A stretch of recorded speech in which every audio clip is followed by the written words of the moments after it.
Bonjour bien-aimés dans le Seigneur, après une période de concentration sur la retraite de la cellule de prière à la gloire de Dieu à Londres, où nous avons été bénis par la présence de beaucoup de hommes de Dieu. Nous disons merci à l'église MSP de France avec le pasteur Laurent et sa épouse. Nous disons merci au pasteur Sharon, nous disons merci au pasteur Jérémie, nous disons merci au pasteur George, qui ont en collaboration travaillé avec nous pour nourrir et pour entretenir dans la foi les enfants de Dieu. Et là, nous sommes en train de commencer reprendre nos activités. Nous sommes vraiment dans la joie de te retrouver. On ne peut pas manquer de continuer à exercer l'œuvre de Dieu et à apprendre la parole de Dieu. Nous revenons sur le livre de Jérémie, la parole de Dieu que nous sommes en train de maîtriser, d'apprendre, et nous disons Jérémie 25. Disons Jérémie 25, nous prenons les versets 1 jusqu'au verset 10. Lis avec moi. La parole fut adressée à Jérémie sur tout le peuple de Juda. La 4e année de Joachim, fils de Joas, roi de Juda, c'était la première année de Nebuchadnezzar, roi de Babylone. Parole que Jérémie prononça devant tout le peuple de Juda et devant tous les habitants de Jérusalem en disant: Depuis la 13e année de Joachim, fils d'Amon, roi de Juda, il y a 23 ans que la parole de l'Éternel m'a été adressée. Je vous ai parlé dès le matin et vous n'avez pas écouté. L'Éternel vous envoyait tous ses serviteurs, les prophètes. Il les envoyait dès le matin et vous n'avez pas écouté. Et vous n'avez pas prêté l'oreille pour écouter. Ils ont dit: revenez chacun de votre mauvaise voie et de la méchanceté de vos actions, et vous restez dans le pays que j'ai donné à vous, à vos pères, d'éternité à éternité.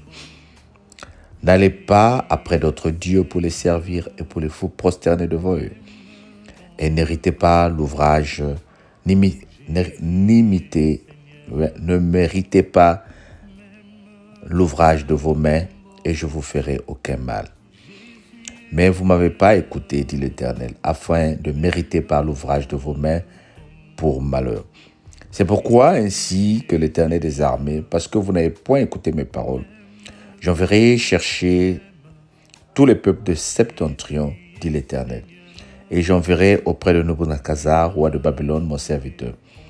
Et je le ferai venir contre ce pays et contre ses habitants, et contre toutes ces nations alentour, afin de les dévouer par interdit et d'en faire un objet de désolation et des moqueries des ruines éternelles. Je ferai cesser parmi eux des cris de réjouissance et des cris d'allégresse, les chants du fiancé et les chants de la fiancée, le bruit de la meule et la lumière de la lampe. Amen. Dis avec moi, Amen. La parole adressée à Jérémie est encore en train de rappeler aux enfants de Dieu ce que le Seigneur n'aime pas.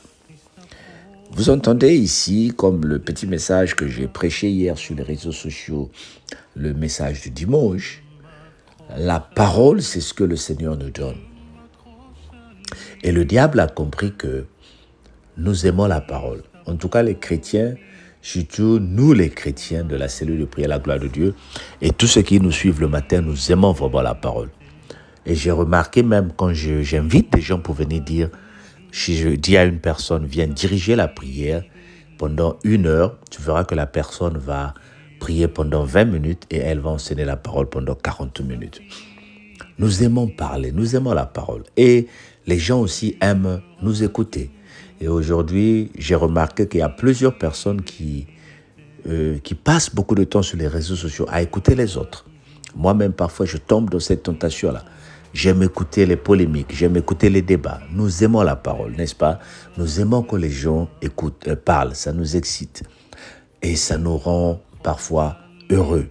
Et c'est bien, c'est une bonne chose. Mais la parole de Dieu que le Seigneur est en train de donner ici, il dit, n'imitez pas ces dieux-là. N'imitez pas l'œuvre de vos mains pour faire de telle sorte que vous allez hériter le Seigneur. Alors, le diable a compris une chose, que nous aimons la parole. Et à travers cette parole, maintenant, comme on dit, tout flatteur dépend aux oreilles de celui qui l'écoute. Si je connais que ce que je dis te fait plaisir, et c'est ça qui attire ton attention, mais je vais utiliser ces paroles-là pour que tu m'écoutes plus. Malheureusement, ce n'est plus la parole de Dieu, mais les gens parlent de ce qu'ils aiment. Et c'est ce qui est en train de se passer aujourd'hui dans l'Église. On se moque de nous, les chrétiens. Quand je regarde sur WhatsApp, je vois des gens poster que les chrétiens ne font que prier pendant que les Chinois sont en train de travailler, pendant que les autres sont en train de travailler. Et c'est une moquerie, c'est une indignation. Mais d'un autre côté, c'est vrai. Beaucoup de couples sont en problème parce que le mari ne reconnaît plus sa femme. La femme ne reconnaît plus son mari. Nous passons beaucoup de temps à écouter ceux qui parlent dans les réseaux sociaux, ceux qui parlent dans l'église, ceux qui prophétisent, ceux qui prêchent, ceux qui nous racontent des choses, ceux qui nous enseignent des choses. Et nous négligeons ceux qui sont à côté de nous. Aujourd'hui, une femme peut passer 4 heures en train d'écouter les commémorages, les histoires sur Facebook, en oubliant qu'elle est à la maison à nettoyer, en oubliant qu'il y a la nourriture de son mari à faire, en oubliant que les enfants vont aller demain à l'école. Et c'est ce que nous sommes en train de faire aujourd'hui. Et lorsque le trouble commence à s'installer dans ton ménage, au lieu de chercher par exemple la prière, tu repars encore sur les réseaux sociaux pour entendre le coach Alain, le coach Mapatou, le coach Mapata, qui va te dire que voilà ce qu'il faut faire. Si tu as remarqué que ton mari ne fait plus ça, fasse qu'il ça. Et nous croyons à ces choses-là. Le Seigneur est en train de dire, parce que vous avez ouvert vos oreilles pour passer, pour être aliénés par ces gens-là, le Seigneur nous abandonne. Oh bien-aimé, la parole de Dieu, tu l'écoutes, mais passe beaucoup de temps dans des prières seules. Tu as prié, tu as écouté la parole de Dieu, tu as écouté la parole sur les réseaux sociaux pendant 15 minutes, passe au moins 1 heure à prier. Et quand tu as fini de passer 1 heure à prier, repars voir ceux qui cohabitent avec toi. Regarde si ton mari est bon. Parce que le fait que tu abandonnes ton partenaire, tout le temps tu es caché, tu es en train d'écouter les réseaux sociaux. Les autres aussi sont en train de découvrir autre chose. Ils commencent à perdre cette communauté qu'ils ont avec toi. Et c'est comme si vous devenez 2 étrangers dans une maison. Vous n'avez plus rien à vous dire. Parce que ce sont les autres qui vous intéressent. Et il y a une autre chose dont je me lève toujours. Ceux qui nous enseignent la parole sont en train d'utiliser maintenant des choses pour nous divertir, pour nous séparer. Vous êtes un chrétien, vous êtes un couple chrétien, vous allez à l'église, mais une fois que le pasteur a commencé à remarquer que vous avez une certaine complicité entre vous deux, on commence à vous divertir que la famille de ton mari est sorcière, que ton mari est bizarre. Tu sais pourquoi ton mari ne t'accompagne pas tous les jours à la prière? Mais c'est parce qu'il y a un esprit en lui qui l'empêche de venir à la prière. Et nous aimons écouter ces choses-là. J'en parle et je reviens. Un pasteur qui te prêche la sorcellerie, c'est un sorcier. Un pasteur qui ne fait que te prophétiser la sorcellerie, c'est un sorcier. Bien-aimé, moi je ne peux pas te prêcher la sorcellerie pendant que je sais que ça ne va rien te faire, ça ne va que te déstabiliser. Je sais qu'il y a le monde des ténèbres, je sais qu'il y a les ennemis dans le monde qui vont nous divertir, mais je t'enseigne que tu n'es plus condamné, il n'y a plus la condamnation en toi. Je t'enseigne comment prier, je t'enseigne comment lutter contre les mauvais esprits, je t'enseigne comment déplacer les murs de ta vie. Bien-aimé, le problème c'est que tu as ouvert trop les oreilles. Tu aimes trop écouter ces choses-là. Voilà pourquoi le diable les utilise pour te divertir. Lève-toi, sois libre. Ces pasteurs qui te prêchent, ces prophètes qui te prêchent la sorcellerie, ils sont en train de vouloir t'enfermer dans une boîte où tu vas avoir la peur pour que toi tu ne sortes plus de cette boîte, qu'ils te contrôlent, qu'ils te contrôlent, qu'ils te contrôlent. Oh bien-aimé, tu es libre dans le Seigneur.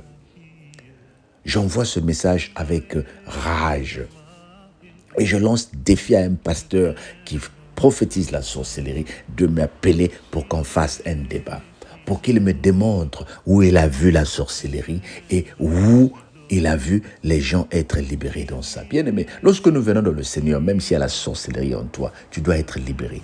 Et ce n'est pas le pasteur. Attention, le message de Dieu, nous qui prêchons la parole de Dieu, le message de Dieu, ce n'est pas pour séparer les familles. Le message de Dieu, c'est pour amener la paix dans les familles. Arrête de prêcher. Arrête de prêcher ces choses-là. Arrête de prophétiser la sorcellerie. Tu es en train de divertir, tu es en train d'amener la peur. Il y a longtemps que tu as commencé à diviser certaines familles. Ça te fait plaisir? Regarde autour de toi, toi qui prêches la sorcellerie. Combien de membres as-tu dans ton église? Et regarde encore combien de familles tu as divisées. Que le Seigneur nous pardonne. Sinon, si nous ne nous repentons pas, il viendra nous surprendre, bien-aimés. Lèvons-nous contre les mauvaises éducations qu'on nous donne. La parole de Dieu, ce n'est pas pour te faire peur. Depuis que tu as commencé à prier, tu as peur de tout le monde dans ta famille. Mais la parole de Dieu, c'est pour te rendre libre. Sois libre dans le Seigneur. Que le Seigneur te bénisse. Partage ce message à tous les Africains, surtout les Congolais de Brazzaville et de Kinshasa. Nous aimons la sorcellerie. Nous aimons beaucoup la sorcellerie. Mais enfin, à la fin, elle ne nous apporte rien. Que des divisions. Que des divisions.